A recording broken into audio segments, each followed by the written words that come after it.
درنو لیدونکو مینوالو السلام علیکم، وخت مو په خیر. پام مو راګرځوم د نن ورځې تازه مهم او وروستي خبرونو ته. بسم الله الرحمن الرحیم. طالبانو مذاکراتو سره هم مهاله د لوی ښارونو د نیولو هڅې پیل کړې دي. رویټرز خبري اژانس وايي وسلوال طالبان هڅه کوي چې له افغان حکومت سره د سولې مذاکراتو ترڅنګ په لوی ښارونو بریدونه وکړي او تر خپلې ولکې لاندې یې راولي. د یاد اژانس په وروستي راپور کې چې د خپلو سرچینو په حواله یې خپور کړی، ویلي د طالبانو د دې کار یوه بیلګه پر کندوز ښار برید و چې د دوحې د مذاکراتو په لومړۍ ورځ ترسره شو.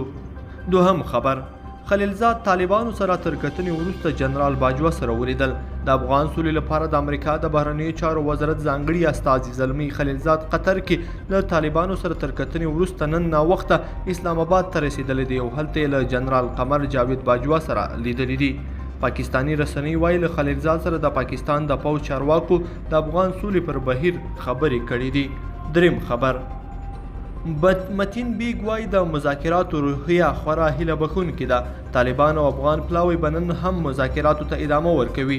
د طالبانو د قطر دفتر ویان ډاکټر نعیم په تازه ټویټ کې ویلي چې د تماس ډلو تېره ورځ د راتلونکو غونډو پر موادو او اجنډاو توافق کړی دی او پر دې بحثونه شوي چې مذاکرات څه ډول مخته یوړل شي. بلخوا د افغان پلاوی غړی متین بیګ بیا وایي چې د سولې لپاره خورا هیلهمند دی او په خبرې ډېر ښه مذاکرات روان دي.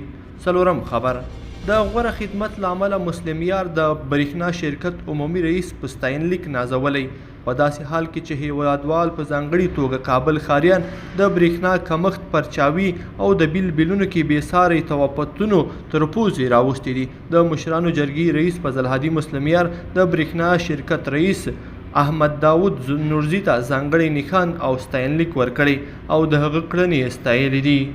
پنځم خبر: